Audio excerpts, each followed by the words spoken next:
Hello everyone, welcome to Victor's Knowledge. This is Chinu Sharma and today we are back with another topic from computer knowledge for the exam of sub-inspector.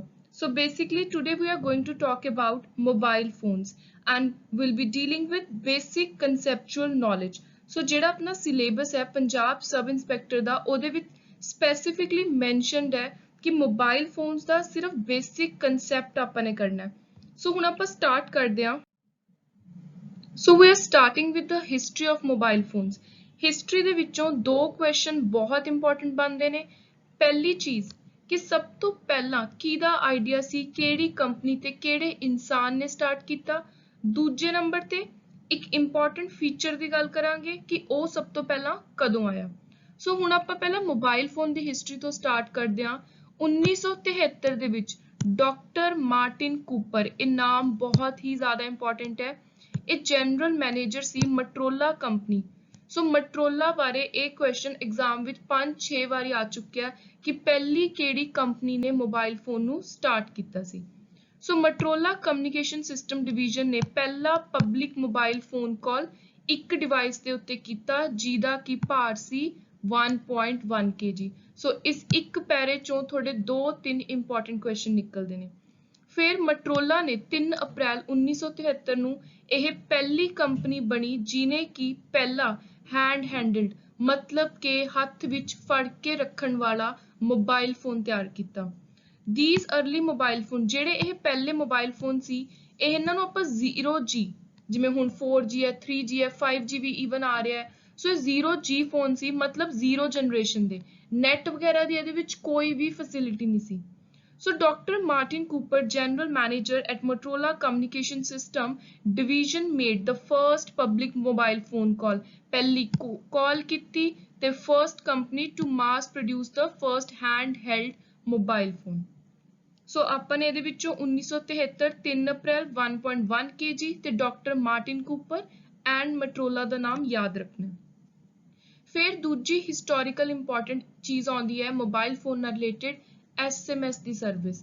SMS ਆਪਾਂ ਨੂੰ ਪਤਾ ਜਿਵੇਂ ਆਪਾਂ text message ਭੇਜਦੇ ਸੀ, ਉਰੇ ਆਪਾਂ ਉਹ ਗੱਲ ਕਰ ਰਹੇ ਹਾਂ ਜਿਹੜਾ ਫੋਨ ਦੇ ਵਿੱਚ ਸਿੰਪਲ ਮੈਸੇਜ ਭੇਜਿਆ ਜਾਂਦਾ ਜਿਹਨੂੰ ਆਪਾਂ ਟੈਕਸਟ ਮੈਸੇਜ ਕਹਿੰਦੇ ਆ. ਇਹ ਆਪਣੀ ਕੋਈ WhatsApp, Snapchat ਉਹ ਵਾਲੇ ਮੈਸੇजेस ਦੀ ਗੱਲ ਨਹੀਂ ਹੋ ਰਹੀ, ਸਿਰਫ ਜਿਹੜਾ ਇੱਕ ਸਿੱਧਾ ਸਾਦਾ ਮੈਸੇਜ ਭੇਜਿਆ ਜਾਂਦਾ ਉਹਦੀ. ਸੋ ਪੂਰੀ ਦੁਨੀਆ ਦਾ ਪਹਿਲਾ SMS ਸੀਗਾ ਉਹ UK, ਬ੍ਰਿਟੇਨ, ਇੰਗਲੈਂਡ ਦੇ ਵਿੱਚ ਭੇਜਿਆ ਗਿਆ ਸੀ ਤੇ ਇਹ ਇੱਕ 22 ਸਾਲ ਦਾ ਬੰਦਾ ਸੀ, ਨੀਲ ਪੈਪਵਰਥ. ਸੋ ਨਾਮ ਯਾਦ ਰੱਖਣਾ ਹੈ, ਨੀਲ ਪੈਪਵਰਥ. ਇਹਨੇ ਡਿਵੈਲਪ ਕੀਤਾ ਸੀ ਇੱਕ ਸਿਸਟਮ ਵੋਡਾਫੋਨ ਦੇ ਲਈ. ਸੋ ਇਹ ਕੰਪਨੀ ਆ ਗਈ ਵੋਡਾਫੋਨ, ਜਿਹਦੇ ਵਿੱਚੋਂ ਕਿ ਮੈਸੇजेस ਸਰਵਿਸ ਸਟਾਰਟ ਕੀਤੀ. ਤੇ ਜਿਹੜਾ ਟੈਕਸਟ ਮੈਸੇਜ ਸੀ ਇਹ ਬਹੁਤ ਇੰਪੋਰਟੈਂਟ ਹੈ. ਆਪਾਂ ਨੂੰ ਐਗਜ਼ਾਮ ਦੇ ਵਿੱਚ ਇਦਾਂ ਦੇ ਸਿੰਪਲ ਕੁਐਸਚਨ ਆ ਜਾਂਦੇ ਨੇ ਬਟ ਆਪਾਂ ਨੂੰ ਲੱਗਦਾ ਹੁੰਦਾ ਕਿ ਇਹ ਅਨਇੰਪੋਰਟੈਂਟ ਨੇ, ਇਸ ਲਈ ਆਪਾਂ ਛੱਡ ਦਿੰਦੇ ਹਾਂ. ਸੋ ਪਹਿਲਾ ਟੈਕਸਟ ਮੈਸੇਜ ਮੈਰੀ ਕ੍ਰਿਸਮਸ. ਸੋ ਇਹ ਪਹਿਲਾ ਟੈਕਸਟ ਮੈਸੇਜ ਭੇਜਿਆ ਸੀ ਨੀਲ ਪੈਪਵਰਥ ਨੇ ਰਿਚਰਡ ਜਾਰਵਿਸ ਨਾਮ ਦੇ ਬੰਦੇ ਨੂੰ, ਜਿਹੜਾ ਕਿ ਵੋਡਾਫੋਨ ਕੰਪਨੀ ਦਾ ਡਾਇਰੈਕਟਰ ਸੀ. ਸੋ ਇਹ ਬਹੁਤ ਹੀ ਜ਼ਿਆਦਾ ਇੰਪੋਰਟੈਂਟ ਫੈਕਟਸ ਦੋ ਨਿਕਲ ਕੇ ਆਉਂਦੇ ਨੇ. ਸੋ ਆਪਾਂ ਨੇ ਇੱਕ ਮਾਰਟਿਨ ਕੂਪਰ ਦਾ ਨਾਮ ਯਾਦ ਰੱਖਣਾ ਹੈ, ਇੱਕ ਨੀਲ ਪੈਪਵਰਥ ਆ, ਇੱਕ ਦੂਜਾ ਰਿਚਰਡ ਦਾ. ਸੋ ਇਹ ਤਿੰਨ ਨਾਮ ਯਾਦ ਰੱਖਣੇ ਨੇ. ਤੇ 1973 1992 1973 ਮਟਰੋਲਾ ਪਹਿਲਾ ਫੋਨ, ਪਹਿਲੀ ਫੋਨ ਕਾਲ. 1992 ਪਹਿਲਾ SMS ਮੈਸੇਜ ਮੈਰੀ ਕ੍ਰਿਸਮਸ. ਸੋ ਹੁਣ ਆਪਾਂ ਸਟਾਰਟ ਕਰਦੇ ਹਾਂ ਇੰਟਰੋਡਕਸ਼ਨ ਦੇ ਨਾਲ. ਮੋਬਾਈਲ ਫੋਨ ਦਾ ਮਤਲਬ ਕੀ ਹੈ? ਮੋਬਾਈਲ ਫੋਨ ਜਿਹਨੂੰ ਆਪਾਂ ਸੈਲੂਲਰ ਫੋਨ ਵੀ ਕਹਿ ਲੈਂਦੇ ਹਾਂ, ਸੈਲ ਫੋਨ, ਹੈਂਡ ਫੋਨ, ਇਹ ਬਹੁਤ ਸਾਰੀਆਂ ਅਲੱਗ-ਅਲੱਗ ਟਰਮਸ ਅਲੱਗ-ਅਲੱਗ ਕੰਟਰੀਜ਼ 'ਚ ਯੂਜ਼ ਕੀਤੀਆਂ ਜਾਂਦੀਆਂ ਨੇ. ਜਿਵੇਂ USA, ਅਮਰੀਕਾ ਦੇ ਵਿੱਚ ਮੋਸਟਲੀ ਲੋਕ ਇਹਨੂੰ ਸੈਲ ਫੋਨ ਕਹਿੰਦੇ ਨੇ. ਸੋ ਇਹਨੂੰ ਆਪਾਂ ਸਿੰਪਲੀ ਮੋਬਾਈਲ ਵੀ ਜਾਂ ਸੈਲ ਵੀ ਕਹਿ ਲੈਂਦੇ ਹਾਂ. ਸੋ ਇੱਕ ਪੋਰਟੇਬਲ ਟੈਲੀਫੋਨ ਹੈ. ਪੋਰਟੇਬਲ ਦਾ ਮਤਲਬ ਕਿ ਈਜ਼ੀਲੀ ਆਪਾਂ ਇਹਨੂੰ ਇੱਕ ਜਗ੍ਹਾ ਤੋਂ ਦੂਜੀ ਜਗ੍ਹਾ ਕੈਰੀ ਕਰ ਸਕਦੇ ਹਾਂ ਤੇ ਇਹਦੇ ਵਿੱਚ ਆਪਾਂ ਕਾਲਸ ਕਰ ਵੀ ਸਕਦੇ ਹਾਂ ਤੇ ਰਿਸੀਵ ਵੀ ਕਰ ਸਕਦੇ ਹਾਂ. ਤੇ ਜਿਹੜੀ ਕਾਲ ਰਿਸੀਵ ਕਰਨ ਦੀ ਫ੍ਰੀਕੁਐਂਸੀ ਹੈ ਉਹ ਉਸ ਏਰੀਏ ਦੇ ਵਿੱਚ ਹੈ ਜਿੱਥੇ ਜਿਹੜੀ ਤੁਸੀਂ ਟੈਲੀਫੋਨ ਦੀ ਸਰਵਿਸ ਲਈ ਹੋਈ ਹੈ ਉਹਦੇ ਨੈਟਵਰਕ ਨੇ. ਜਿਵੇਂ ਫੋਰ ਐਗਜ਼ਾਮਪਲ ਤੁਸੀਂ ਮੰਨ ਕੇ ਚੱਲੋ ਤੁਸੀਂ ਏਅਰਟੈਲ ਕੰਪਨੀ ਦਾ ਤੁਹਾਡੇ ਕੋਲ ਸਿਮ ਹੈ, ਆਪਾਂ ਸਿਮ ਵਗੈਰਾ ਦੀ ਅੱਗੇ ਗੱਲ ਕਰਾਂਗੇ. ਸੋ ਏਅਰਟੈਲ ਕੰਪਨੀ ਦਾ ਤੁਸੀਂ ਨੈਟਵਰਕ ਲਿਆ ਹੋਇਆ ਹੈ. ਸੋ ਫੋਨ ਦੇ ਵਿੱਚ ਜਿੱਥੇ ਤੱਕ ਏਅਰਟੈਲ ਦੀ ਰੇਂਜ ਆਊ, ਤੁਸੀਂ ਮੋਬਾਈਲ ਫੋਨ ਦੇ ਵਿੱਚ ਉੱਥੇ ਤੱਕ ਉਸ ਰੇਂਜ ਦੇ ਅੰਦਰ उस फ्रीक्वेंसी दे अंदर कॉल कर सकते हो ते रिसीव कर सकते हो. So a mobile phone, cellular phone, sometimes shortened to simply mobile, is a portable telephone that can make and receive calls over a radio frequency link while the user is moving within a telephone service area.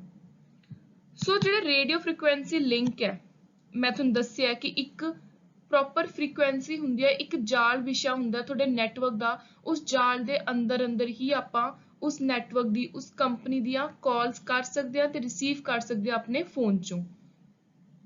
So it establishes a connection to switching system of mobile phone operator which provide access to public switch telephone network. ਕਹਿੰਦੇ ਜਿਹੜਾ ਆਪਣੇ phone ਦਾ network, ਜਿਹੜਾ ਆਪਾਂ ਨੇ ਜਿਵੇਂ 에ਅਰਟੈਲ ਦਾ ਲੈ ਲਿਆ, ਤਾਂ ਆਪਣੇ ਫੋਨ ਦਾ ਨੈਟਵਰਕ ਜਦੋਂ ਵੀ ਆਪਾਂ ਫੋਨ ਆਪਣਾ ਔਨ ਰਹੂਗਾ, ਚਾਲੂ ਰਹੂਗਾ, ਤਾਂ ਉਹਨੂੰ ਜਿੱਥੇ ਵੀ ਜਿਹੜਾ ਉਸ ਕੰਪਨੀ ਦਾ ਪਬਲਿਕ ਨੈਟਵਰਕ ਚੱਲ ਰਿਹਾ, ਜਿੱਥੇ ਵੀ ਉਹਨੂੰ ਨੈਟਵਰਕ ਮਿਲੂ, ਜਿੱਥੇ ਵੀ 에ਅਰਟੈਲ ਦੇ ਉਹਦੇ ਕੋਲ ਟਾਵਰ ਆਉਂਦੇ ਹੋਣਗੇ, ਉੱਥੇ ਉਹ ਆਪਣੇ ਫੋਨ ਤੋਂ ਆਸਾਨੀ ਨਾਲ ਕਾਲ ਤੇ ਮੈਸੇਜ ਕਰ ਸਕੂ. ਕਹਿੰਦੇ in addition to telephony, digital mobile phone ਜਿਵੇਂ 2G 3G 4G 5G support a variety of other service. ਕਹਿੰਦੇ ਮੋਬਾਈਲ ਫੋਨ, ਟੈਲੀਫੋਨੀ ਮਤਲਬ ਸਿਰਫ ਫੋਨ, ਟੈਲੀਫੋਨੀ ਵਰਡ ਦਾ ਮਤਲਬ ਵੀ ਤੁਹਾਡੇ ਲਈ ਇੰਪੋਰਟੈਂਟ ਹੈ ਕਿ ਕਾਲਸ ਰਿਸੀਵ ਕਰਨੀਆਂ ਤੇ ਮੇਕ ਕਰਨੀਆਂ. ਜਿਹੜੇ ਡਿਜੀਟਲ ਮੋਬਾਈਲ ਫੋਨ ਨੇ, ਜਿਹੜੇ ਇਹ ਫੋਨ ਨੇ, ਇਹਨਾਂ ਵਿੱਚ ਆਪਾਂ ਟੈਕਸਟ ਮੈਸੇਜ ਭੇਜ ਸਕਦੇ ਹਾਂ, MMS, ਈਮੇਲ, ਇੰਟਰਨੈਟ ਯੂਜ਼ ਕਰ ਸਕਦੇ ਹਾਂ, ਆਪਾਂ ਬਹੁਤ ਸਾਰੀਆਂ ਬਲੂਟੁੱਥ ਟਾਈਪ ਇੱਦਾਂ ਦੀਆਂ ਜਿਹੜੇ ਫੈਸਿਲਿਟੀਜ਼ ਨੇ ਉਹਨਾਂ ਨੂੰ ਇੰਜੋਏ ਕਰ ਸਕਦੇ ਹਾਂ, ਆਪਾਂ ਫੋਟੋਜ਼ ਖਿੱਚ ਸਕਦੇ ਹਾਂ, ਕੋਈ ਐਪ ਵਗੈਰਾ ਡਾਊਨਲੋਡ ਕਰਕੇ ਆਪਾਂ ਬਿਜ਼ਨਸ ਐਪ ਜਾਂ ਕੋਈ ਈ-ਕਮਰਸ ਐਪ ਆ ਜਿਵੇਂ Amazon, Flipkart, Myntra, ਸੋ ਇੱਦਾਂ ਦੀਆਂ ਆਪਾਂ ਬਹੁਤ ਸਾਰੀਆਂ ਫੈਸਿਲਿਟੀਜ਼ ਨੂੰ ਇੱਕ ਚੀਜ਼ ਦੇ ਵਿੱਚੋਂ ਯੂਜ਼ ਕਰ ਸਕਦੇ ਹਾਂ. ਜਿਹੜੇ ਕਹਿੰਦੇ ਮੋਬਾਈਲ ਫੋਨ ਸਿਰਫ ਥੋੜੀਆਂ ਜਿਹੀਆਂ ਹੀ ਇੱਕ ਸਪੈਸੀਫਿਕ ਤਰ੍ਹਾਂ ਦੀਆਂ ਫੈਸਿਲਿਟੀਜ਼ ਦਿੰਦੇ ਨੇ, ਉਹਨਾਂ ਨੂੰ ਆਪਾਂ ਫੀਚਰ ਫੋਨ ਕਹਿੰਦੇ ਆ. ਤੇ ਜਿਹੜੇ ਮੋਬਾਈਲ ਫੋਨ ਜ਼ਿਆਦਾ ਵੱਡੀ ਅਮਾਉਂਟ ਦੀਆਂ ਆਪਾਂ ਨੂੰ ਫੈਸਿਲਿਟੀਜ਼ ਦਿੰਦੇ ਨੇ, ਉਹਨਾਂ ਨੂੰ ਆਪਾਂ ਸਮਾਰਟਫੋਨ ਕਹਿੰਦੇ ਆ. ਜਿਵੇਂ ਅੱਜ ਕੱਲ੍ਹ ਜਿਹੜੇ ਆਪਣੇ ਕੋਲ ਫੋਨ ਆ ਰਹੇ ਨੇ ਉਹ ਜ਼ਿਆਦਾ ਸਮਾਰਟਫੋਨਸ ਆ ਰਹੇ ਨੇ. ਸੋ ਇਹ ਆਪਾਂ ਨੇ ਡਿਫਰੈਂਸ ਯਾਦ ਰੱਖਣਾ ਹੈ ਕਿ ਫੀਚਰ ਫੋਨ ਤੇ ਸਮਾਰਟਫੋਨ ਸੇਮ ਨਹੀਂ ਹੁੰਦੇ. ਸਮਾਰਟਫੋਨ ਜਿਹਦੇ ਵਿੱਚ ਹਰ ਤਰ੍ਹਾਂ ਦੀ ਫੈਸਿਲਿਟੀ ਇੱਕ ਜਗ੍ਹਾ ਤੇ ਹੈ, ਫੀਚਰ ਫੋਨ ਜਿਹਦੇ ਵਿੱਚ ਸਿਰਫ ਤੁਸੀਂ ਕਾਲਸ ਕਰ ਸਕਦੇ ਹੋ ਜਾਂ ਸਿਰਫ ਟੈਕਸਟ ਮੈਸੇਜ, ਮਤਲਬ ਫॉर ਅ ਪਾਰਟਿਕੂਲਰ ਪਰਪਸ ਉਹਨਾਂ ਨੂੰ ਡਿਵੈਲਪ ਕੀਤਾ ਜਾਂਦਾ ਹੈ. ਸੋ ਉਸ ਤੋਂ ਬਾਅਦ ਆਉਂਦਾ ਸਿਗਨਲ ਫ੍ਰੀਕੁਐਂਸੀ, ਜਿਹੜਾ ਮੈਂ ਤੁਹਾਨੂੰ ਹੁਣੀ ਸਮਝਾ ਕੇ ਹਟੀਆਂ ਟਾਵਰਸ ਵਾਲੀ ਗੱਲ ਕਿ ਤੁਸੀਂ 에ਅਰਟੈਲ ਦਾ ਨੈਟਵਰਕ ਲਿਆ ਹੋਇਆ, ਜਿੱਥੇ ਉਹਦੇ ਸਿਗਨਲ ਆਉਣਗੇ, ਜਿੱਥੇ ਉਹਦੇ ਨੈਟਵਰਕ ਦਾ ਜਾਲ ਵਿਛੂਗਾ, ਤੁਸੀਂ ਉਹਦੇ ਅੰਦਰ ਹੀ ਕਾਲਸ ਕਰ ਸਕਦੇ ਹੋ. ਜਾਂ ਫਿਰ ਤੁਸੀਂ ਇੱਕ ਜਗ੍ਹਾ ਤੋਂ ਦੂਜੀ ਜਗ੍ਹਾ ਜਾ ਰਹੇ ਹੋ, ਇੱਕ ਪਿੰਡ ਤੋਂ ਦੂਜੇ ਪਿੰਡ, ਇੱਕ ਸ਼ਹਿਰ ਤੋਂ ਦੂਜੇ ਸ਼ਹਿਰ. ਕਈ ਵਾਰੀ ਤੁਸੀਂ ਇਹ ਪ੍ਰੋਬਲਮ ਫੇਸ ਕੀਤੀ ਹੈ ਕਿ ਤੁਹਾਡੇ ਆਪਣੇ ਘਰੇ ਤਾਂ ਨੈਟਵਰਕ ਬਿਲਕੁਲ ਸਹੀ ਆ ਰਹੇ ਹੁੰਦੇ ਨੇ, ਪਰ ਤੁਸੀਂ ਆਪਣੀ ਕਿਸੇ ਰਿਸ਼ਤੇਦਾਰੀ ਜਾ ਰਹੇ ਹੋ, ਕਿਸੇ ਦੋਸਤ ਮਿੱਤਰ ਕੋਲ ਜਾ ਰਹੇ ਹੋ, ਤਾਂ ਉੱਥੇ ਤੁਸੀਂ ਕਹਿੰਦੇ ਹੋ ਕਿ ਮੈਨੂੰ ਉਰੇ 에ਅਰਟੈਲ ਦੇ ਨੈਟਵਰਕ ਨਹੀਂ ਆ ਰਹੇ, ਮੇਰਾ ਨੈਟ ਨਹੀਂ ਚੱਲ ਰਿਹਾ, ਮੇਰਾ ਫੋਨ ਨਹੀਂ ਚੱਲ ਰਿਹਾ. ਸੋ ਉਹਦਾ ਮਤਲਬ ਹੈ ਕਿ ਜਿਹੜਾ ਉੱਥੇ ਉਹ ਪਬਲਿਕ ਨੈਟਵਰਕ ਦਾ ਸਿਸਟਮ ਹੈ ਉਹ ਵੀਕ ਹੈ. So the cellular system is the division of an area into small cell. ਕਹਿੰਦੇ ਇੱਕ ਏਰੀਆ ਨੂੰ ਅਲੱਗ-ਅਲੱਗ ਜਗ੍ਹਾ ਤੇ ਛੋਟੇ-ਛੋਟੇ ਸੈਲਸ 'ਚ ਵੰਡਿਆ ਜਾਂਦਾ ਹੈ, ਜਿੱਥੇ ਉਹ ਨੈਟਵਰਕ ਆਪਾਂ ਨੂੰ ਪ੍ਰੋਵਾਈਡ ਕਰਾਇਆ ਜਾਂਦਾ, ਜਿੱਥੇ ਸਿਗਨਲ ਮਿਲਦੇ ਨੇ. ਜਿਵੇਂ ਆਪਾਂ ਦੇਖਦੇ ਹਾਂ ਕਿ ਇੱਕ ਜਗ੍ਹਾ ਤੇ ਥੋੜੀ ਡਿਸਟੈਂਸ ਤੇ ਸਮਾਲ ਸੈਲਸ, ਜਿਵੇਂ ਕਿ ਛੋਟੇ-ਛੋਟੇ ਨੈਟਵਰਕ ਲਗਾਏ ਹੁੰਦੇ ਨੇ, ਟਾਵਰ ਲਗਾਏ ਹੁੰਦੇ ਨੇ. ਸੋ ਇਹ ਟਾਵਰਸ ਦੀ ਹੀ ਉਰੇ ਇਨਡਾਇਰੈਕਟਲੀ ਗੱਲ ਹੋ ਰਹੀ ਹੈ. This allows extensive frequency reuse across the area so that many people can use cell phones simultaneously. ਕਹਿੰਦੇ ਇਹ ਅਲੱਗ-ਅਲੱਗ ਜਗ੍ਹਾ ਤੇ ਕਿਉਂ ਲਗਾਏ ਜਾਂਦੇ ਨੇ? ਇੱਕ ਸ਼ਹਿਰ 'ਚ ਇੱਕ ਟਾਵਰ ਕਿਉਂ ਨਹੀਂ ਹੁੰਦਾ? ਕਿਉਂਕਿ ਉਹਦੇ ਨਾਲ ਬਹੁਤ ਡਿਫਿਕਲਟ ਹੋ ਜੂ, ਨੈਟਵਰਕ ਵੀਕ ਹੋ ਜੂ. ਸੋ ਹਰ ਥੋੜੀ ਜਗ੍ਹਾ ਤੇ ਇੱਕ ਟਾਵਰ ਲਗਾਇਆ ਜਾਂਦਾ ਹੈ, ਜਿਹਦੇ ਨਾਲ ਜ਼ਿਆਦਾ ਲੋਕ ਵਧੀਆ ਤਰੀਕੇ ਦੇ ਨਾਲ ਬਿਨਾਂ ਰੁਕਾਵਟ ਤੋਂ ਨੈਟਵਰਕ ਯੂਜ਼ ਕਰ ਸਕਣ. ਸੋ cellular network has a number of advantages. ਸੋ ਕਹਿੰਦੇ ਜਿਹੜੇ ਅਲੱਗ-ਅਲੱਗ ਜਗ੍ਹਾ ਤੇ ਟਾਵਰ ਲਗਾਏ ਜਾਂਦੇ ਨੇ, ਇਹਨਾਂ ਦਾ ਫਾਇਦਾ ਕੀ ਹੈ? ਇੱਕ ਤਾਂ ਇਹਦੇ ਨਾਲ ਕਪੈਸਿਟੀ ਵੱਧ ਜਾਂਦੀ ਹੈ, ਪਾਵਰ ਯੂਜ਼ੇਜ ਘਟਦੀ ਹੈ, large coverage area, reduced interference from other signal. ਹੁਣ ਫॉर ਐਗਜ਼ਾਮਪਲ ਮੰਨ ਲਓ ਕਿ ਇੱਕ ਸ਼ਹਿਰ ਹੈ, ਉਹਦੇ ਸਿਰਫ ਇੱਕ ਜਗ੍ਹਾ ਤੇ 에ਅਰਟੈਲ ਦਾ ਟਾਵਰ ਹੈ, ਇੱਕ ਜਗ੍ਹਾ ਤੇ BSNL ਦਾ. ਸੋ ਹੁਣ ਆਪਾਂ ਉਰੇ ਜੇ 에ਅਰਟੈਲ ਦਾ ਟਾਵਰ, ਜਦੋਂ BSNL ਦੀ ਰੇਂਜ ਆ ਰਹੀ ਹੈ ਤਾਂ ਰਸਤੇ 'ਚ 에ਅਰਟੈਲ ਦਾ ਟਾਵਰ ਵੀ ਹੈ. ਸੋ ਕਹਿੰਦੇ ਕਈ ਵਾਰੀ ਸਿਗਨਲ ਇੱਕ ਦੂਜੇ 'ਚ ਇੰਟਰਫੇਅਰ ਕਰਦੇ ਨੇ, ਰੁਕਾਵਟ ਪੈਦਾ ਕਰਦੇ ਨੇ.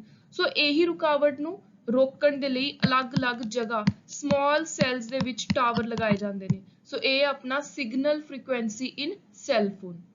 ਫਿਰ ਆਉਂਦੇ ਨੇ ਕੋਡਸ। ਕੋਡਸ ਬਹੁਤ ਜ਼ਰੂਰੀ ਨੇ। ਬਹੁਤ ਵਾਰੀ ਐਗਜ਼ਾਮ ਦੇ ਵਿੱਚ ਜਿਵੇਂ ਹੁਣ ਆਪਾਂ ਤਾਂ ਇੰਡੀਆ 'ਚ ਰਹਿ ਰਹੇ ਹਾਂ ਤਾਂ ਇੰਡੀਆ ਨੂੰ ਰਿਲੇਟਡ ਇੱਕ ਇੰਪੋਰਟੈਂਟ ਕੋਡ ਨੂੰ ਲੈ ਕੇ ਕੁਐਸਚਨ ਪੁੱਛਿਆ ਜਾਂਦਾ ਵੀ ਜਿਹੜੇ ਇੰਡੀਆ ਦਾ ਮੋਬਾਈਲ ਫੋਨਸ ਨੇ ਇਹਦੇ 'ਚ ਕਿੰਨੇ ਡਿਜਿਟ ਦਾ ਨੰਬਰ ਹੁੰਦਾ ਹੈ। ਸੋ ਇੰਡੀਆ ਦੇ ਆਪਾਂ ਸਾਰਿਆਂ ਨੂੰ ਪਤਾ ਹੈ ਕਿ ਆਪਣੇ ਉਰੇ 10 ਡਿਜਿਟ ਦਾ ਹੀ ਨੰਬਰ ਹੁੰਦਾ ਹੈ। ਸੋ ਹੁਣ ਆਪਾਂ ਅਲੱਗ-ਅਲੱਗ ਤਰ੍ਹਾਂ ਦੇ ਕੋਡਸ ਦੇਖ ਲੈਂਦੇ ਹਾਂ ਕਿ ਇੱਕ ਮੋਬਾਈਲ ਫੋਨ ਦੇ ਵਿੱਚ ਕਿਹੜੇ-ਕਿਹੜੇ ਵੱਖ-ਵੱਖ ਕੋਡ ਹੁੰਦੇ ਨੇ। ਸੋ ਪਹਿਲਾ ਆਉਂਦਾ ESN, ਇਲੈਕਟ੍ਰੋਨਿਕ ਸੀਰੀਅਲ ਨੰਬਰ। ਇਹ 32 ਬਿਟ ਦਾ ਨੰਬਰ ਹੁੰਦਾ ਜਿਹੜਾ ਕਿ ਹਰ ਫੋਨ ਦਾ ਆਪਣਾ ਅਲੱਗ ਹੁੰਦਾ। ਜਦੋਂ ਵੀ ਤੁਸੀਂ ਕੋਈ ਮੋਬਾਈਲ ਫੋਨ ਖਰੀਦਦੇ ਹੋ ਹਰ ਮੋਬਾਈਲ ਦਾ ਆਪਣਾ ਇੱਕ ਅਲੱਗ ਤੋਂ ESN, ਇਲੈਕਟ੍ਰੋਨਿਕ ਸੀਰੀਅਲ ਨੰਬਰ ਹੁੰਦਾ। ਜਿਹੜੇ ਵੀ ਇਹ ਕੋਡਸ ਨੇ ਇਹਨਾਂ ਦੀ ਜਿਹੜੀ ਫੁੱਲ ਫਾਰਮ ਹੈ, ਐਬਰੀਵੇਸ਼ਨ ਹੈ, ਇਹ ਯਾਦ ਰੱਖਣੀ ਬਹੁਤ ਜ਼ਰੂਰੀ ਹੈ। ਸੋ ਦੂਜਾ ਆਉਂਦਾ ਮੋਬਾਈਲ ਆਈਡੈਂਟੀਫਿਕੇਸ਼ਨ ਨੰਬਰ, ਕਿ ਕਿਵੇਂ ਪਤਾ ਚੱਲੂ ਆਪਣਾ ਫੋਨ ਦਾ ਨੰਬਰ ਕਿਹੜਾ, ਜਿਹਨੂੰ ਆਪਾਂ ਆਪਣਾ ਕੰਟੈਕਟ ਨੰਬਰ ਕਹਿ ਦਿੰਦੇ ਹਾਂ, ਮੋਬਾਈਲ ਫੋਨ ਦਾ ਨੰਬਰ ਕਹਿ ਦਿੰਦੇ ਹਾਂ। ਉਹਦਾ ਪੂਰਾ ਨਾਮ ਹੈ MIN, ਮੋਬਾਈਲ ਆਈਡੈਂਟੀਫਿਕੇਸ਼ਨ ਨੰਬਰ। ਇਹ 10 ਡਿਜਿਟ ਦਾ ਨੰਬਰ ਹੈ ਜਿਹੜਾ ਫੋਨ ਨੰਬਰ ਤੋਂ ਹੀ ਆਉਂਦਾ। ਫਿਰ ਹੁੰਦਾ ਸਿਸਟਮ ਆਈਡੈਂਟੀਫਿਕੇਸ਼ਨ ਕੋਡ। ਸੋ SID, ਆਪਣੇ ਅੰਦਰ ਫੋਨ ਦੇ ਜਿਹੜਾ ਸਿਸਟਮ ਹੈ, ਜਿਹੜਾ ਯੂਨੀਕ ਇੱਕ ਸਿਸਟਮ ਚੱਲਦਾ ਉਹਨੂੰ ਪਰਖਣ ਦੇ ਲਈ, ਪਹਿਚਾਨਣ ਦੇ ਲਈ, ਆਈਡੈਂਟੀਫਾਈ ਕਰਨ ਦੇ ਲਈ ਇੱਕ ਅਲੱਗ 5 ਅੱਖਰਾਂ ਦਾ 5 ਡਿਜਿਟਸ ਦਾ ਕੋਡ ਹੁੰਦਾ ਜਿਹੜਾ ਕਿ ਹਰ ਮੋਬਾਈਲ ਫੋਨ ਕੈਰੀ ਕਰਨ ਵਾਲੇ ਬੰਦੇ ਨੂੰ ਦਿੱਤਾ ਜਾਂਦਾ ਹੈ। ਸੋ ਹੁਣ ਆਪਾਂ ਦੇਖ ਲੈਂਦੇ ਹਾਂ ਕਿ ESN ਜਿਹੜਾ 32 ਡਿਜਿਟ ਦਾ ਨੰਬਰ ਹੈ ਤੇ 10 ਤੇ 5 ਵਾਲੇ ਨੇ, ਇਹਨਾਂ 'ਚ ਫਰਕ ਕੀ ਹੈ। ਕਹਿੰਦੇ ਜਿਹੜਾ ESN ਨੰਬਰ ਹੈ ਇਹ ਪਰਮਾਨੈਂਟ ਹੈ, ਇਹ ਹਰ ਫੋਨ 'ਚ ਹੁੰਦਾ ਹੀ ਹੁੰਦਾ ਹੈ। ਇਹ ਇੰਪੋਰਟੈਂਟ ਚੀਜ਼ ਯਾਦ ਰੱਖਣੀ ਹੈ ਐਗਜ਼ਾਮ ਲਈ। ਪਰ ਜਿਹੜਾ MIN ਤੇ SID ਹੈ ਇਹ ਫੋਨ ਦੇ ਵਿੱਚ ਪਾਏ ਜਾਂਦੇ ਨੇ ਜਦੋਂ ਆਪਾਂ ਕੋਈ ਸਰਵਿਸ ਪਲਾਨ ਸਿਲੈਕਟ ਕਰਦੇ ਹਾਂ, ਐਕਟੀਵੇਟ ਕਰਦੇ ਹਾਂ। ਜਿਵੇਂ ਆਪਾਂ ਨੇ ਕਿਸ ਚੀਜ਼ ਦਾ ਕੋਈ ਸਿਮ ਖਰੀਦਿਆ ਏਅਰਟੈਲ ਦਾ ਤਾਂ ਆਪਾਂ ਨੂੰ 10 ਅੱਖਰਾਂ ਦਾ 10 ਡਿਜਿਟ ਦਾ ਨੰਬਰ ਮਿਲੂ। ਸੋ ਇਹ ਉਦੋਂ ਹੀ ਮਿਲੂ ਜਦੋਂ ਆਪਾਂ ਕੋਈ ਸਰਵਿਸ ਖਰੀਦਾਂਗੇ, ਜਦੋਂ ਆਪਾਂ ਸਿਮ ਲਵਾਂਗੇ ਕਿਸੇ ਕੰਪਨੀ ਦਾ। ਪਰ ਜਿਹੜਾ ESN ਨੰਬਰ ਹੈ ਉਹ ਹਰ ਫੋਨ ਦਾ ਆਪਣਾ ਹੁੰਦਾ ਹੀ ਹੁੰਦਾ। ਸੋ ਐਕਟੀਵੇਸ਼ਨ ਆਫ ਸਿਮ ਕਾਰਡ। ਹੁਣ ਆਪਾਂ ਸਿਮ ਦੀ ਗੱਲ ਕਰਾਂਗੇ ਤੇ ਇਹ ਕੁਐਸਚਨ ਐਗਜ਼ਾਮ ਦੇ ਵਿੱਚ ਬਹੁਤ ਵਾਰੀ ਆ ਚੁੱਕਿਆ ਹੈ ਕਿ ਸਿਮ ਦੀ ਫੁੱਲ ਫਾਰਮ ਕੀ ਹੈ। ਸੋ ਇਹ ਤੁਸੀਂ ਯਾਦ ਰੱਖਣਾ ਹੈ ਕਿ ਸਿਮ ਦਾ ਮਤਲਬ ਹੈ ਸਬਸਕ੍ਰਾਈਬਰ ਆਈਡੈਂਟੀਫਿਕੇਸ਼ਨ ਮੋਡਿਊਲ, ਤੇ ਇਹ ਇੱਕ ਸਮਾਰਟ ਕਾਰਡ ਹੈ ਜਿਹੜਾ ਆਪਾਂ ਫੋਨ 'ਚ ਪਾਉਂਦੇ ਹਾਂ ਤੇ ਡਿਟੈਚੇਬਲ ਹੈ। ਡਿਟੈਚੇਬਲ ਦਾ ਮਤਲਬ ਆਪਾਂ ਕੱਢ ਵੀ ਸਕਦੇ ਹਾਂ, ਪਾ ਵੀ ਸਕਦੇ ਹਾਂ। ਸੋ ਸਮਾਰਟ ਕਾਰਡ ਇਹਦੇ ਵਿੱਚ ਯੂਜ਼ਰ ਦੀ ਦੋ ਮੇਨ ਫੀਚਰ ਨੇ। ਸਿਮ ਕਾਰਡ ਦੇ ਦੋ ਚੀਜ਼ਾਂ ਹੁੰਦੀਆਂ ਨੇ, ਇੱਕ ਤਾਂ ਹੁੰਦੀ ਹੈ ਸਬਸਕ੍ਰਿਪਸ਼ਨ ਇਨਫੋਰਮੇਸ਼ਨ, ਮਤਲਬ ਕਿ ਤੁਸੀਂ ਕਿਹੜਾ ਪੈਕ ਲਿਆ ਉਹਦੀ ਸਾਰੀ ਇਨਫੋਰਮੇਸ਼ਨ, ਚਾਹੇ ਨੈਟ ਪੈਕ ਹੈ, ਕੋਈ ਤੁਹਾਡੀ ਕਾਲ ਪੈਕ ਹੈ ਜਾਂ ਫਿਰ ਤੁਹਾਡੀ ਮੈਸੇਜ ਪੈਕ ਹੈ। ਤੇ ਇੱਕ ਹੋਰ ਚੀਜ਼ ਹੁੰਦੀ ਹੈ, ਤੁਸੀਂ ਬਹੁਤ ਵਾਰੀ ਦੇਖਿਆ ਹੋ, ਵੈਲਿਡਿਟੀ ਆਉਂਦੀ ਹੁੰਦੀ ਹੈ, ਵੈਲਿਡਿਟੀ ਅਪ ਟੂ 2031, 2023, 2025। ਸੋ ਜਿੰਨਾ ਤੁਹਾਡਾ ਪੁਰਾਣਾ ਸਿਮ ਹੈ ਉਹਦੇ ਮੁਤਾਬਿਕ ਵੈਲਿਡਿਟੀ ਆਉਂਦੀ ਹੈ। ਸੋ ਇਹਦਾ ਮਤਲਬ ਹੁੰਦਾ ਕਿ ਤੁਸੀਂ ਕਿੰਨੇ ਸਮੇਂ ਤੱਕ, ਕਿੰਨੇ ਸਾਲਾਂ ਤੱਕ ਬਿਨਾਂ ਕਿਸੇ ਰੁਕਾਵਟ ਤੋਂ ਆਪਣਾ ਇਹ ਜਿਹੜਾ ਸਿਮ ਹੈ ਇਹਨੂੰ ਐਵੇਂ ਹੀ ਯੂਜ਼ ਕਰ ਸਕਦੇ ਹੋ। ਦੂਜੀ ਇੰਪੋਰਟੈਂਟ ਫੀਚਰ ਹੁੰਦੀ ਹੈ ਸਿਮ ਦੀ ਫੋਨ ਨੰਬਰ। ਸੋ ਇਹਦੇ 'ਚ ਆਪਾਂ ਜਿੰਨੇ ਵੀ ਆਪਣੇ ਕੰਟੈਕਟ ਹੈ, ਇਨਫੋਰਮੇਸ਼ਨ ਆ ਉਹਨੂੰ ਸੇਫਲੀ, ਸਿਕਿਉਰਲੀ ਰੱਖ ਸਕਦੇ ਹਾਂ। ਸੋ ਕਹਿੰਦੇ ਜਿਹੜਾ ਸਿਮ ਕਾਰਡ ਹੈ ਜੇ ਤੁਹਾਡਾ ਫੋਨ ਖਰਾਬ ਵੀ ਹੋ ਜਾਵੇ ਤਾਂ ਤੁਸੀਂ ਉਹ 'ਚ ਸਿਮ ਕੱਢ ਲਓ, ਨਵੇਂ ਫੋਨ 'ਚ ਪਾ ਲਓ ਤੇ ਤੁਸੀਂ ਐਜ਼ ਇਟ ਇਜ਼ ਆਪਣੀ ਸਾਰੀ ਇਨਫੋਰਮੇਸ਼ਨ, ਆਪਣੇ ਕੰਟੈਕਟ ਨੰਬਰ ਦੁਬਾਰਾ ਤੋਂ ਦੇਖ ਸਕਦੇ ਹੋ। ਤੇ ਦੂਜੀ ਚੀਜ਼ ਇਹਦੀ ਉਲਟੀ, ਜੇ ਤੁਹਾਡਾ ਸਿਮ, ਤੁਸੀਂ ਫੋਨ ਉਹੀ ਰੱਖਣਾ ਹੈ ਤੇ ਤੁਸੀਂ ਸਿਮ ਬਦਲਣਾ ਚਾਹੁੰਦੇ ਹੋ ਤਾਂ ਕਹਿੰਦੇ ਤੁਸੀਂ ਜਿੰਨੇ ਮਰਜ਼ੀ ਸਿਮ ਕਾਰਡ ਪਾ ਲਓ, ਕੱਢ ਲਓ ਫੋਨ 'ਚੋਂ, ਕੋਈ ਵੀ ਪ੍ਰੋਬਲਮ ਨਹੀਂ ਆਉਂਦੀ। ਜ਼ਰੂਰੀ ਨਹੀਂ ਕਿ ਜੇ ਤੁਸੀਂ ਇੱਕ ਵਾਰੀ ਇੱਕ ਕੰਪਨੀ ਦਾ ਸਿਮ ਕਾਰਡ ਲੈ ਲਿਆ ਤਾਂ ਤੁਸੀਂ ਸਾਰੀ ਜ਼ਿੰਦਗੀ ਉਹਨੂੰ ਹੀ ਯੂਜ਼ ਕਰਨਾ ਹੈ। ਜੇ ਤੁਹਾਨੂੰ ਕੋਈ ਕੰਪਨੀ ਦੀ ਸਰਵਿਸ ਨਹੀਂ ਵਧੀਆ ਲੱਗ ਰਹੀਆਂ ਤਾਂ ਤੁਸੀਂ ਸਿਮ ਚੇਂਜ ਕਰ ਸਕਦੇ ਹੋ, ਨਵੀਂ ਕੰਪਨੀ ਦਾ ਸਿਮ ਲੈ ਲਓ, ਜਾਂ ਫਿਰ ਅੱਜ ਕੱਲ੍ਹ ਤਾਂ ਇੰਨੀ ਵਧੀਆ ਫੈਸਿਲਿਟੀ ਆ ਗਈ ਕਿ ਆਪਾਂ ਆਪਣਾ ਨੰਬਰ ਉਹੀ ਰੱਖ ਸਕਦੇ ਹਾਂ ਤੇ ਆਪਾਂ ਸਿਰਫ ਕੰਪਨੀ ਚੇਂਜ ਕਰਵਾ ਸਕਦੇ ਹਾਂ। ਸੋ ਸਿਮ ਨੂੰ ਆਪਾਂ ਪੋਰਟ ਕਰਵਾ ਸਕਦੇ ਹਾਂ। ਸੋ ਹੁਣ ਆਪਾਂ ਪੜ੍ਹ ਲੈਂਦੇ ਹਾਂ। The SIM is detachable smart card containing the user's subscription information and phone book. This allow the user to retain his or her information even after switching off the handset. Phone ਬੰਦ ਹੋ ਜਾਏ, ਖਰਾਬ ਹੋ ਜਾਵੇ, ਤੁਸੀਂ ਉਹ 'ਚੋਂ SIM ਕੱਢ ਲਓ, ਸਾਰੀ information as it is ਪਈ ਹੋ। The user can also change service provider by changing the SIM. It securely stored service subscriber key. SIM ਦੇ ਵਿੱਚ ਇੱਕ 15 ਅੱਖਰਾਂ ਦਾ ਤੁਹਾਡਾ ਜਿਹੜੀ ਤੁਸੀਂ ਸਰਵਿਸ ਲਈ ਹੈ ਤੁਹਾਡਾ ਉਹਦਾ ਇੱਕ ਪਾਸਵਰਡ ਦੀ ਤਰ੍ਹਾਂ ਤੁਹਾਨੂੰ ਇੱਕ ਅਲੱਗ ਤੋਂ ਕੀ ਦੇ ਦਿੰਦੇ ਨੇ ਤੇ ਉਹ ਕੀ ਦੇ ਜਿਹੜੇ 15 ਅੱਖਰ ਨੇ ਉਹਨਾਂ ਦੇ ਵਿੱਚੋਂ ਪਹਿਲੇ 3 ਡਿਜਿਟ ਹੁੰਦੇ ਨੇ ਜਿਹੜਾ ਆਪਣੇ ਮੋਬਾਈਲ ਦਾ ਕੰਟਰੀ ਕੋਡ ਹੈ ਹਰ ਮੋਬਾਈਲ ਦਾ ਇੱਕ ਕੰਟਰੀ ਕੋਡ ਹੁੰਦਾ ਹੈ ਉਹ ਪਹਿਲੇ 3 ਡਿਜਿਟ ਦਾ ਹੁੰਦਾ ਹੈ ਅਗਲੇ 2 ਡਿਜਿਟ ਜਿਹੜਾ ਮੋਬਾਈਲ ਦਾ ਨੈਟਵਰਕ ਦਾ ਇੱਕ ਕੋਡ ਹੈ ਉਹ ਹੁੰਦਾ ਤੇ ਲਾਸਟ ਵਾਲੇ ਜਿਹੜੇ 10 ਡਿਜਿਟ ਨੇ ਉਹ ਤੁਹਾਡਾ ਮੋਬਾਈਲ ਸਟੇਸ਼ਨ ਦਾ ਆਈਡੈਂਟੀਫਿਕੇਸ਼ਨ ਨੰਬਰ ਹੈ ਕਈ ਵਾਰੀ ਆਪਾਂ ਦੇਖਿਆ ਕਿ ਆਪਣਾ ਫੋਨ ਗੁੰਮ ਜਾਂਦਾ ਹੈ ਤਾਂ ਜਿਹੜੇ ਪੁਲਿਸ ਸਟੇਸ਼ਨ ਜਦੋਂ ਆਪਾਂ ਸਾਈਬਰ ਸੈੱਲ ਵਗੈਰਾ ਦੇ ਵਿੱਚ ਆਪਾਂ ਕੰਪਲੇਂਟ ਕਰਦੇ ਆ ਤਾਂ ਉਹ ਜਿਹੜੇ ਇਹ ਆਈਡੈਂਟੀਫਿਕੇਸ਼ਨ ਨੰਬਰ ਨੇ ਇਹਦੇ ਤੋਂ ਹੀ ਪਤਾ ਲਗਾ ਲੈਂਦੇ ਨੇ ਕਿ ਆਪਣਾ ਇਹ ਸਿਮ ਕਿੱਥੇ ਯੂਜ਼ ਹੋ ਰਿਹਾ ਕਿੱਥੇ ਕਿੱਥੇ ਚੱਲ ਰਿਹਾ ਹੈ ਸੋ ਇਹਦੇ ਨਾਲ ਬਹੁਤ ਵਾਰੀ ਜਿਹੜੇ ਚੋਰ ਨੇ ਉਹਨਾਂ ਨੂੰ ਫੜਿਆ ਜਾ ਸਕਦਾ ਹੈ ਸੋ ਮੋਬਾਈਲ ਦੇ ਹੁਣ ਆਪਾਂ ਦੇਖਦੇ ਹਾਂ ਅੰਦਰ ਕੀ ਹੈ what is inside the mobile phone ਸੋ ਦੋ ਤਰ੍ਹਾਂ ਦੀਆਂ ਚੀਜ਼ਾਂ ਨੇ ਹਾਰਡਵੇਅਰ ਸੌਫਟਵੇਅਰ ਸੋ ਹੁਣ ਆਪਾਂ ਦੇਖ ਲੈਂਦੇ ਆ ਕਿ ਹਾਰਡਵੇਅਰ ਕਿਹੜੇ ਕਿਹੜੇ ਨੇ ਸੌਫਟਵੇਅਰ ਕਿਹੜੇ ਨੇ ਸੋ ਐਗਜ਼ਾਮ ਦੇ ਵਿੱਚ ਤੁਹਾਨੂੰ ਸਿੱਧਾ ਕੁਐਸਚਨ ਆ ਸਕਦਾ ਹੈ ਕਿ which of the following are the hardwares of mobile phone ਜਾਂ ਫਿਰ which of the following are softwares of mobile phone so hardware ਦੇ ਵਿੱਚ ਆਉਂਦਾ ਡਿਸਪਲੇ ਫੋਨ ਦੀ ਸਕਰੀਨ ਮੈਮਰੀ ਜਿਵੇਂ ਇੱਕ ਮੈਮਰੀ ਕਾਰਡ ਵਗੈਰਾ ਹੁੰਦਾ ਹੈ ਕੈਮਰਾ ਪ੍ਰੋਸੈਸਰ ਹੈ ਜਿਹੜਾ ਅੰਦਰ ਟੈਕਸਟ ਇਨਪੁਟ ਜਿਹੜੇ ਤੁਸੀਂ ਅੰਦਰ ਮੈਸੇਜ ਵਗੈਰਾ ਆਪ ਲਿਖ ਕੇ ਹੱਥਾਂ ਨਾਲ ਪਾਉਂਦੇ ਹੋ ਕਾਰਡ ਸਲੋਟ ਕਾਰਡ ਪਾਉਣ ਲਈ ਇੱਕ ਅਲੱਗ ਤੋਂ ਸਲੋਟ ਬਣੇ ਹੁੰਦੇ ਨੇ ਜਿਵੇਂ ਮੈਮਰੀ ਕਾਰਡ ਸਿਮ ਕਾਰਡ ਦੇ ਲਈ ਉਹ ਸਲੋਟਸ ਦੀ ਉਰੇ ਗੱਲ ਹੋ ਰਹੀ ਹੈ ਵੌਇਸ ਇਨਪੁਟ ਤੁਸੀਂ ਬੋਲ ਕੇ ਆਪਣੇ ਫੋਨ ਦੇ ਵਿੱਚ ਜਿਹੜੀਆਂ ਚੀਜ਼ਾਂ ਐਡ ਕਰਦੇ ਹੋ ਪੋਜੀਸ਼ਨਿੰਗ ਬੈਟਰੀ डिस्प्ले सो ये डिस्प्ले रिपीट हो गया देन सेल इंटरफेस सो ये सारिया चीज़ां ने अपनिया हार्डवेयर उस तो बाद आंदा है सॉफ्टवेयर कॉल जिहड़ी आपां ने फोन कॉल करदे हां वैब कोई इंटरनेट वगैरह यूज करदे हां जिवें Google Chrome Mozilla Firefox safari ये सारिया चीज़ां देन चैट करदे हां जिहड़ी आपां मैसेज भेजदे हां पर्सनल इन्फॉर्मेशन जिहड़ी ओहदे च हुंदी है जिहनूं आपां पिम बोलदे हां पर्सनल इन्फॉर्मेशन मैनेजमेंट जिन्ने भी ऐप ने फोन दे अंदर जेड़ा फोन दा ऑपरेटिंग सिस्टम है जिहदे नाल ओह चलदा है फिर जिहड़ी ईमेल है ईमेल भी इनबिल्ट हुंदी है बहुत सारे फोन्स दे विच सो ये सारा कुछ है main what is inside the mobile phone since अपना टॉपिक सिर्फ बेसिक कंसेप्चुअल नॉलेज दा है सो मैं ट्राई कर रही हां कि फिर भी आपां हर इंपॉर्टेंट टॉपिक नूं टच करिए सो हुण आपां देखदे हां स्मार्टफोन सेंसर्स वैसे तो एक टॉपिक अलग तो ਆਪਾਂ ਕਰਾਂਗੇ GPS ਦਾ ਬਟ ਉਰੇ ਮੈਂ ਤੁਹਾਨੂੰ ਇੱਕ ਰੈਲੇਵੈਂਸ ਦੇਣ ਦੇ ਲਈ ਕਿਉਂਕਿ ਜਦੋਂ ਆਪਾਂ ਮੋਬਾਈਲ ਫੋਨ ਬਾਰੇ ਪੜ੍ਹ ਰਹੇ ਹਾਂ ਤਾਂ ਉਹਦੇ ਆਪਾਂ ਇਹ ਹਾਰਡਵੇਅਰ ਕਰ ਲਿਆ ਸੌਫਟਵੇਅਰ ਹੁਣ ਆਪਾਂ ਸੈਂਸਰਸ ਮਿਸ ਨਹੀਂ ਕਰ ਸਕਦੇ ਸੋ ਇਸੇ ਲਈ ਉਰੇ ਮੈਂ ਤੁਹਾਨੂੰ ਬਰੀਫ ਦੇ ਵਿੱਚ ਸੈਂਸਰਸ ਦੇ ਬਾਰੇ ਵੀ ਦੱਸ ਦਿੰਨੀ ਆ ਸੋ ਜਿਹੜਾ GPS ਹੈ ਇਹਦੀ ਫੁੱਲ ਫਾਰਮ ਬਹੁਤ ਹੀ ਜ਼ਿਆਦਾ ਇੰਪੋਰਟੈਂਟ ਹੈ ਤੁਹਾਨੂੰ ਇਹ ਟਿਪਸ ਤੇ ਹੋਣੀ ਚਾਹੀਦੀ ਹੈ ਗਲੋਬਲ ਪੋਜੀਸ਼ਨਿੰਗ ਸਿਸਟਮ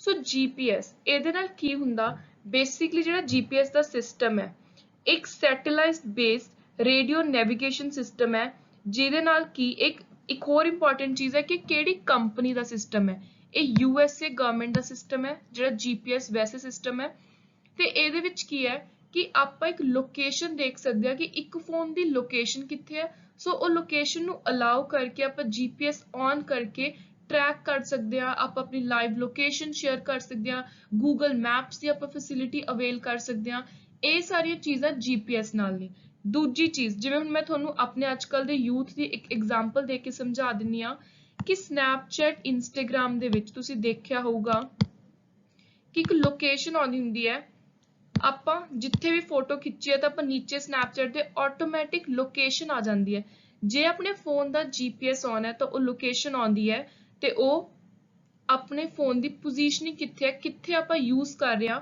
ਉਸ ਚੀਜ਼ ਨੂੰ ਦੱਸਦਾ ਹੈ ਸੋ ਜਿਹੜੇ ਅਲੱਗ-ਅਲੱਗ ਸ਼ਹਿਰਾਂ ਦੇ ਨਾਮ ਆਉਂਦੇ ਹੁੰਦੇ ਨੇ ਸਨੈਪਚੈਟ ਦੇ ਨੀਚੇ ਜਾਂ ਇੰਸਟਾਗ੍ਰam ਦੇ ਵਿੱਚ ਜਦੋਂ ਆਪਾਂ ਲੋਕੇਸ਼ਨ ਪਾਉਂਦੇ ਆ ਉਹ GPS ਇਹ ਸੈਂਸਰ ਦੱਸਦਾ ਹੈ ਇੰਸਟਾਗ੍ਰam ਸਨੈਪਚੈਟ ਨੂੰ ਕਿ ਇਹ ਫੋਨ ਕਿੱਥੇ ਚੱਲ ਰਿਹਾ ਫਿਰ ਆਉਂਦਾ ਮਾਈਕਰੋਫੋਨ ਜਿਹੜਾ ਆਪਣੇ ਫੋਨ ਦਾ ਜਿਹਦੇ ਨਾਲ ਆਪਾਂ ਯੂਜ਼ ਕਰਕੇ ਜਿਵੇਂ WhatsApp ਵੌਇਸ ਕਾਲ ਵਗੈਰਾ ਭੇਜਦੇ ਆ ਉਹ ਚੀਜ਼ ਉਸ ਤੋਂ ਬਾਅਦ ਆਉਂਦਾ ਪ੍ਰੋਕਸੀਮਿਟੀ ਸੈਂਸਰ ਫਿਰ ਆਉਂਦਾ ਐਂਬੀਐਂਟ ਲਾਈਟ ਜਿਵੇਂ ਕਿ ਐਂਬੀਐਂਟ ਲਾਈਟ ਦੇ ਵਿੱਚ ਤੁਸੀਂ ਦੇਖ ਲਓ कि ਜਿਹੜੀ ਆਪਣੀ ਕਾਲ ਵਗੈਰਾ ਜਦੋਂ ਕਈ ਵਾਰੀ ਆਉਂਦੀ ਆ ਤਾਂ ਆਪਣਾ ਪਿੱਛੋਂ ਲਾਈਟ ਚੱਲਣ ਲੱਗ ਜਾਂਦੀ ਹੈ। ਬਹੁਤ ਸਾਰੇ ਆਪਣੀ ਮਰਜ਼ੀ ਹੁੰਦੀ ਹੈ ਕਿ ਆਪਾਂ ਨੇ ਇਸ ਸੈਂਸਰ ਨੂੰ ਔਨ ਕਰਨਾ ਹੈ ਜਾਂ ਨਹੀਂ ਕਰਨਾ। ਸੋ ਜਿਹੜਾ ਇਹ ਸੈਂਸਰ ਹੈ ਇਹਦੇ ਨਾਲ ਕੀ ਹੈ ਕਿ ਆਪਾਂ ਫੋਨ ਦੇ ਵਿੱਚ ਕੋਈ ਵੀ ਟਾਰਚ ਵਗੈਰਾ ਜਿਵੇਂ ਯੂਜ਼ ਕਰ ਸਕਦੇ ਹਾਂ, ਉਹ ਸਾਰੀ ਚੀਜ਼ਾਂ ਇਹ ਸੈਂਸਰ ਨਾਲ ਨੇ। ਫਿਰ ਆਉਂਦਾ ਵਾਟਰਪ੍ਰੂਫ ਸੈਂਸਰ। ਮੋਸਟਲੀ ਇਹ ਜਿਵੇਂ ਆਈਫੋਨ ਵਗੈਰਾ ਦੇ ਵਿੱਚ ਦੇਖਿਆ ਜਾਂਦਾ ਹੈ ਕਿ ਪਾਣੀ ਦੇ ਵਿੱਚ ਚਾਹੇ ਤੁਸੀਂ ਫੋਨ ਸੁੱਟ ਦਿਓ ਉਹ ਖਰਾਬ ਨਹੀਂ ਹੁੰਦਾ। ਸੋ ਉਹ ਹੈ ਵਾਟਰਪ੍ਰੂਫ ਸੈਂਸਰਸ। ਫਿਰ ਆਉਂਦਾ ਟੈਂਪਰੇਚਰ, ਜਿਹੜਾ ਆਪਣੇ ਫੋਨ ਦੇ ਵਿੱਚ ਆਪਾਂ ਨੂੰ ਵੈਦਰ ਟੈਂਪਰੇਚਰ ਬਾਰੇ ਪਤਾ ਲੱਗ ਜਾਂਦਾ ਹੈ, ਉਹ ਆਉਂਦਾ ਟੈਂਪਰੇਚਰ ਸੈਂਸਰ ਦੇ ਵਿੱਚ। ਤੇ ਜਿਹੜਾ ਪ੍ਰੋਕਸੀਮਿਟੀ ਸੈਂਸਰ ਹੈ ਉਰੇ ਬੇਸਿਕਲੀ ਕੋਈ ਵੀ ਆਬਜੈਕਟ, ਫਿਜ਼ੀਕਲ ਆਬਜੈਕਟ, ਜਿਵੇਂ ਤੁਸੀਂ ਦੇਖਿਆ ਹੋ ਤੁਸੀਂ ਆਪਣੇ ਫੋਨ ਨੂੰ ਟੇਬਲ ਤੇ ਰੱਖ ਦਿਓ ਤੇ ਤੁਸੀਂ ਹੱਥ ਨਾਲ ਥੋੜਾ ਜਿਹਾ ਖੜਕਾ ਕਰੋ ਜਾਂ ਉਸ ਟੇਬਲ ਦੇ ਉੱਤੇ ਥੋੜਾ ਹਿਲਾਓ ਤਾਂ ਉਹਦੀ ਲਾਈਟ ਚੱਲ ਜਾਂਦੀ ਆਪਣੇ ਆਪ ਸਕਰੀਨ ਦੀ। ਸੋ ਇਹ ਹੈ ਪ੍ਰੋਕਸੀਮਿਟੀ ਸੈਂਸਰ, ਮਤਲਬ ਫੋਨ ਨੂੰ ਪਤਾ ਲੱਗ ਜਾਂਦਾ ਕਿ ਮੇਰੇ ਨੇੜੇ ਤੇੜੇ ਕੋਈ ਫਿਜ਼ੀਕਲ ਆਬਜੈਕਟ ਹੈ, ਉਹਨੂੰ ਸੈਂਸ ਹੋ ਜਾਂਦਾ, ਉਹਨੂੰ ਫੀਲ ਹੋ ਜਾਂਦਾ। ਸੋ ਇਹ ਨੇ ਸਾਰੇ ਆਪਣੇ ਮੇਨ ਸੈਂਸਰ। ਆਈ ਹੋਪ ਤੁਹਾਨੂੰ ਇਹਨਾਂ ਦੀ ਬਰੀਫਿੰਗ ਸਮਝ ਆ ਗਈ ਹੋ। ਸੋ ਹੁਣ ਆਪਾਂ ਆਪਣੇ ਲਾਸਟ ਦੇ ਵਿੱਚ ਦੇਖਾਂਗੇ ਕਿ ਫਾਇਦੇ ਤੇ ਨੁਕਸਾਨ ਕੀ ਨੇ ਮੋਬਾਈਲ ਫੋਨ ਦੇ। ਸੋ ਪਹਿਲਾਂ ਆਪਾਂ 20 ਇੰਪੋਰਟੈਂਟ ਯੂਜ਼ਸ ਦੇਖਾਂਗੇ। ਸੋ ਪਹਿਲਾ ਹੈ ਕਮਿਊਨੀਕੇਸ਼ਨ, ਵਾਰਤਾਲਾਪ ਕਰ ਸਕਦੇ ਹਾਂ। ਦੂਜਾ ਸਮਾਲ ਐਂਡ ਕਨਵੀਨੀਅੰਟ। ਹੁਣ ਤੁਸੀਂ ਦੇਖੋ ਜਿਹੜੇ ਪੁਰਾਣੇ ਜ਼ਮਾਨੇ 'ਚ ਟੈਲੀਫੋਨ ਸੀ, ਆਪਣੇ ਘਰੇ ਲੈਂਡਲਾਈਨ ਸੀ, ਉਹਨਾਂ ਲਈ ਪਹਿਲਾਂ ਤਾਂ ਵਾਇਰਿੰਗ ਚਾਹੀਦੀ ਸੀ, ਤਾਰਾਂ ਚਾਹੀਦੀਆਂ ਸੀ, ਤੇ ਵਾਇਰਿੰਗ ਵਾਲਾ ਕੰਸੈਪਟ ਜਿਹੜੀ ਮੇਰੀ ਨੈਕਸਟ ਵੀਡੀਓ ਹੈ VoIP, voice over internet protocol, ਆਪਾਂ ਉਹਦੇ ਵਿੱਚ ਡੀਟੇਲ 'ਚ ਇਹੀ ਸਾਰਾ ਕੁਝ ਦੇਖਾਂਗੇ। ਤੀਜਾ ਆਪਾਂ ਇਹ 'ਚ ਫੋਟੋਜ਼ ਖਿੱਚ ਸਕਦੇ ਹਾਂ, ਵੀਡੀਓਜ਼, ਆਪਾਂ ਕਿਸੇ ਨੂੰ ਟੈਕਸਟ ਮੈਸੇਜ ਭੇਜ ਲਓ, ਕੋਈ ਐਂਟਰਟੇਨਮੈਂਟ ਨਾਲ ਰਿਲੇਟਡ ਚੀਜ਼ਾਂ ਦੇਖਣੀਆਂ ਨੇ, ਆਪਾਂ ਨੇ ਵੀਡੀਓ ਕਾਲ ਕਰਨੀ ਹੈ, ਕੈਲੰਡਰ, ਟਾਈਮ, ਕਲੌਕ, ਸਭ ਕੁਝ ਇਹਦੇ 'ਚ ਹੈ। ਰਿਮਾਈਂਡਰ ਲਗਾ ਲਓ, ਤੁਸੀਂ ਨੇਵੀਗੇਸ਼ਨ ਔਨ ਕਰਕੇ ਕਿਤੇ ਵੀ ਜਾ ਸਕਦੇ ਹੋ ਆਪਣੇ GPS ਸਿਸਟਮ ਨਾਲ, ਗੂਗਲ ਮੈਪ ਯੂਜ਼ ਕਰੋ। ਫਿਰ ਹੁਣ ਤਾਂ ਇੰਨਾ ਸਾਰਾ ਫਾਇਦਾ ਹੋ ਗਿਆ ਕਿ ਆਪਾਂ ਆਪਣੇ ਫੋਨ ਦੇ ਥਰੂ ਹੀ ਸਾਰੀਆਂ ਬੈਂਕਿੰਗ ਸਰਵਿਸਿਜ਼, ਪੈਸੇ ਆਪਾਂ ਕਿਸੇ ਨੂੰ ਦੇਣੇ ਨੇ, ਲੈਣੇ ਨੇ, ਉਹ ਸਭ ਕੁਝ ਇਹਦੇ ਥਰੂ ਹੁੰਦਾ। ਫਿਰ ਇਹਦੇ 'ਚ ਆਪਾਂ ਕਿਸੇ ਦਾ ਕੰਟੈਕਟ ਸੇਵ ਕਰ ਸਕਦੇ ਹਾਂ, ਕੋਈ ਐਮਰਜੈਂਸੀ ਕਾਲ ਕਰਨੀ ਹੈ, ਕੈਲਕੂਲੇਟਰ ਇਹਦੇ ਵਿੱਚ ਹੀ ਹੈ, ਫਲੈਸ਼ ਲਾਈਟ, ਟਾਰਚ, ਸਭ ਕੁਝ ਮਤਲਬ ਤੁਹਾਨੂੰ ਇੱਕ ਜਗ੍ਹਾ ਤੇ ਮਿਲ ਰਿਹਾ। ਮੋਸਟ ਇੰਪੋਰਟੈਂਟ, ਮੋਬਾਈਲ ਫੋਨਸ ਆਪਣੇ ਨਾਲ ਹਰ ਟਾਈਮ ਰਹਿੰਦੇ ਨੇ। ਜਦੋਂ ਵੀ ਆਪਾਂ ਨੂੰ ਕਿਸੇ ਚੀਜ਼ ਬਾਰੇ ਜਾਣਕਾਰੀ ਨਹੀਂ ਹੈ, ਆਪਾਂ ਗੂਗਲ ਖੋਲਦੇ ਹਾਂ ਤੇ ਉਸ ਚੀਜ਼ ਨੂੰ ਸਰਚ ਕਰਦੇ ਹਾਂ। ਸੋ ਲਰਨਿੰਗ ਐਂਡ ਰਿਸਰਚ, ਇਹ ਬਹੁਤ ਹੀ ਜ਼ਿਆਦਾ ਵੱਡਾ ਫਾਇਦਾ ਹੈ ਮੋਬਾਈਲ ਫੋਨ ਦਾ। ਹੁਣ ਲਾਸਟ ਵਿੱਚ ਆਪਾਂ ਕੁਝ ਇਹਦੇ ਡਿਸਐਡਵਾਂਟੇजेस ਵੀ ਦੇਖ ਲੈਂਦੇ ਹਾਂ, ਕਿਉਂਕਿ ਜਿਸ ਚੀਜ਼ ਦੇ ਫਾਇਦੇ ਨੇ ਉਹਦੇ ਨਾਲ ਕੁਝ ਨੁਕਸਾਨ ਵੀ ਜੁੜੇ ਹੁੰਦੇ ਨੇ। ਸੋ ਅੱਜ ਕੱਲ ਜੇ ਆਪਾਂ ਸੋਸ਼ਲ ਇਹਦੇ ਨੁਕਸਾਨ ਦੇਖੀਏ ਤਾਂ ਪਹਿਲਾਂ ਆਉਂਦਾ ਕਿ ਇਹਦੇ ਨਾਲ ਲੋਕ ਆਪਣੇ ਪੇਰੈਂਟਸ ਤੋਂ ਜਾਂ ਆਪਸ ਦੇ ਵਿੱਚ ਜਿਹੜੇ ਫੈਮਿਲੀ ਰਿਲੇਸ਼ਨ ਨੇ, ਫਰੈਂਡਸ ਰਿਲੇਸ਼ਨ ਨੇ, ਫਰੈਂਡ ਸਰਕਲ ਹੈ, ਉਹ ਦੂਰ ਹੁੰਦਾ ਜਾ ਰਿਹਾ। ਸੋ ਮੋਬਾਈਲ ਫੋਨ ਕਾਜ਼ ਆਈਸੋਲੇਸ਼ਨ। ਸੋ ਇਹ ਜ਼ਰੂਰੀ ਨਹੀਂ ਹੈ, ਇਹ ਕਈ ਜਿਹੜੀ ਡਿਸਐਡਵਾਂਟੇजेस ਹੁੰਦੀਆਂ ਨੇ ਜਾਂ ਐਡਵਾਂਟੇजेस ਉਹ ਕੁਝ ਲੋਕਾਂ ਦੇ ਲਈ ਹੁੰਦੀਆਂ ਨੇ। ਮੇਬੀ ਕਈਆਂ ਨੂੰ ਲੱਗੇ ਕਿ ਮੋਬਾਈਲ ਫੋਨ ਦੇ ਥਰੂ ਆਪਾਂ ਸੋਸ਼ਲ ਮੀਡੀਆ ਯੂਜ਼ ਕਰਦੇ ਹਾਂ, ਆਪਾਂ ਜ਼ਿਆਦਾ ਸੋਸ਼ਲ ਹੁੰਦੇ ਹਾਂ, ਤਾਂ ਇਹ ਆਈਸੋਲੇਸ਼ਨ ਕਿਵੇਂ ਹੋ ਗਿਆ। ਬਟ ਉਰੇ ਆਪਾਂ ਗੱਲ ਕਰ ਰਹੇ ਹਾਂ ਇੱਕ ਵਾਈਡਰ ਪੋਪੂਲੇਸ਼ਨ ਦੀ, ਕਿ ਮੈਕਸਿਮਮ ਲੋਕਾਂ ਦੇ ਉੱਤੇ ਦਾ ਕੀ ਅਸਰ ਹੋ ਰਿਹਾ। ਸੋ ਮੋਬਾਈਲ ਫੋਨ, ਲੋਕ ਸਾਰਾ ਦਿਨ ਮੋਬਾਈਲ ਫੋਨ ਯੂਜ਼ ਕਰਦੇ ਰਹਿੰਦੇ ਨੇ ਤਾਂ ਫੋਨਾਂ ਤੱਕ ਹੀ ਜ਼ਿੰਦਗੀ ਸੀਮਿਤ ਰਹਿ ਗਈ ਹੈ। ਸੋ ਇਹ ਆਈਸੋਲੇਸ਼ਨ ਕਾਜ਼ ਕਰ ਰਹੀਆਂ ਨੇ।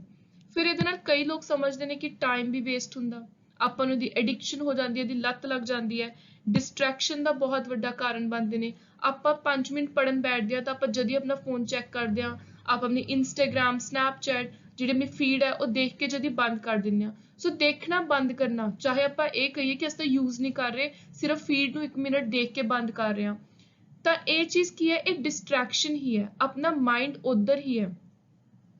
ਸੋ ਇੱਕ ਹੋਰ ਚੀਜ਼ ਕਿ ਲੋਕ ਇੱਕ ਦੂਜੇ ਨੂੰ ਦੇਖ ਦੇਖ ਕੇ ਅੱਜ ਕੱਲ ਇੰਨਾ ਜ਼ਿਆਦਾ ਇਹਨੂੰ ਫੈਸ਼ਨ ਬਣਾ ਲਿਆ ਮੋਬਾਈਲ ਫੋਨ ਨੂੰ, ਮਹਿੰਗੇ ਤੋਂ ਮਹਿੰਗਾ ਫੋਨ ਖਰੀਦਣ ਦੀ ਕੋਸ਼ਿਸ਼ ਕਰਦੇ ਨੇ। ਸੋ ਇਹਦੇ ਨਾਲ ਵੇਸਟੇਜ ਆਫ ਮਨੀ ਵੀ ਹੈ। ਐਡਿਕਸ਼ਨ, ਜਿਵੇਂ ਮੈਂ ਤੁਹਾਨੂੰ ਦੱਸਤਾ, ਸਾਈਬਰ ਬੁਲਿੰਗ, ਜਿਹੜਾ ਸਾਈਬਰ ਕ੍ਰਾਈਮ ਹੈ ਉਹ ਮੋਬਾਈਲ ਫੋਨ ਦੇ ਥਰੂ ਬਹੁਤ ਜ਼ਿਆਦਾ ਵੱਧ ਰਿਹਾ। ਫਿਰ ਸਿਕਿਉਰਿਟੀ ਇਸ਼ੂਜ਼ ਵੀ ਨੇ ਕੁਝ, ਹਰ ਚੀਜ਼ ਤਾਂ ਇਨਕ੍ਰਿਪਟਡ ਨਹੀਂ ਹੁੰਦੀ। ਜਿਵੇਂ ਜਿਹੜਾ ਮੈਂ ਤੁਹਾਨੂੰ ਇਨਕ੍ਰਿਪਸ਼ਨ ਡਿਕ੍ਰਿਪਸ਼ਨ ਵਾਲਾ ਜਿਹੜਾ ਟੌਪਿਕ ਹੈ ਉਹ ਪੜ੍ਹਾਇਆ ਹੈ, ਜਿਹਦੇ ਵਿੱਚ ਸੇਫਟੀ, ਆਪਾਂ ਨੇ ਸਿਕਿਉਰਿਟੀ, ਪ੍ਰਾਈਵੇਸੀ ਦੀ ਗੱਲ ਕੀਤੀ।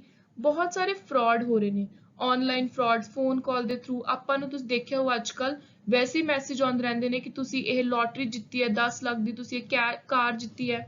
ਸੋ ਇਹ ਸਾਰੀ ਚੀਜ਼ਾਂ ਤੋਂ ਆਪਾਂ ਨੂੰ ਬਚਣਾ ਚਾਹੀਦਾ ਹੈ। ਜਦੋਂ ਤੱਕ ਇੱਕ ਸਹੀ ਰਿਲਾਇਬਲ ਆਪਣੇ ਕੋਲ ਅਸਲੀ ਕਿਸੇ ਕੰਪਨੀ ਦੀ ਵੈਬਸਾਈਟ ਨੇ ਆਪਾਂ ਖੋਲ ਲੈਂਦੇ ਜਾਂ ਆਪਾਂ ਨੂੰ ਕੋਈ ਇਨਫੋਰਮੇਸ਼ਨ ਨਹੀਂ ਹੁੰਦੀ, ਉਦੋਂ ਤੱਕ ਆਪਾਂ ਨੂੰ ਕੁਝ ਵੀ ਆਨਲਾਈਨ ਨਹੀਂ ਕਰਨਾ ਚਾਹੀਦਾ। ਸੋ ਲਾਸਟ ਚੀਜ਼ ਜਿਹੜੀ ਮੈਂ ਤੁਹਾਨੂੰ ਆਲਰੇਡੀ ਦੱਸ ਚੁੱਕੀ ਹਾਂ, ਸਟੱਡੀ ਲੋਸ। ਸੋ ਹੁਣ ਇਹਨੂੰ ਆਪਾਂ ਅੱਜ ਦੇ ਜ਼ਮਾਨੇ ਜਿਹੜਾ COVID-19 ਪੈਂਡੈਮਿਕ ਚੱਲ ਰਿਹਾ ਇਹਦੇ ਨਾਲ ਰਿਲੇਟ ਕਰਕੇ ਜੇ ਦੇਖੀਏ ਤਾਂ ਇਹਦਾ ਬਹੁਤ ਬੁਰਾ ਅਸਰ ਹੈ, ਸਪੈਸ਼ਲੀ ਬੱਚਿਆਂ ਦੇ ਉੱਤੇ।